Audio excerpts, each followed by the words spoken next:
Trois intrus au pied des résidences. Depuis quelques jours, ces brebis dénotent dans l'environnement urbain du quartier de la Baratte. Un peu de campagne depuis ses fenêtres, de quoi faire le plaisir des riverains. Moi je trouve ça bien parce que d'une, il n'y a pas le bruit de la tondeuse. Deux, on regarde devant chez nous, c'est plus agréable que quelqu'un qui passe la tondeuse. C'est agréable d'avoir des animaux de temps en temps. L'autre fois, je fais, tiens, il faut la clôture. Oh, je fais, à tous les coups, vous mettre des animaux, soit des vaches ou je sais pas quoi. Et du coup, c'était des petits moutons. 3000 mètres carrés de terrain laissés au bon soin de ces brebis solognotes, une race rustique quasiment disparue en cours de réinsertion.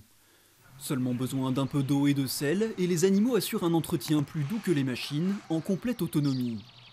Là, on a attaqué l'intervention, c'est vrai que l'herbe est déjà un petit peu haute. Elles vont mettre 3 semaines à 1 mois pour vraiment remettre en état la parcelle.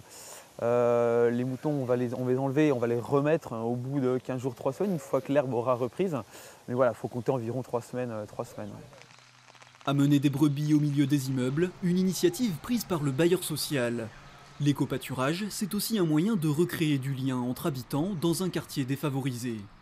Et les locataires attachent beaucoup d'importance parce qu'il y en a tous les matins qui viennent voir comment ça se passe. Le quartier se meurt un peu, donc il fallait qu'on apporte quelque chose de nouveau.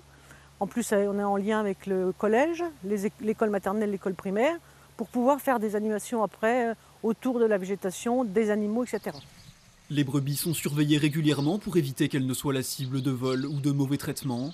Si l'opération est un succès, elle pourrait se multiplier à l'avenir dans l'agglomération.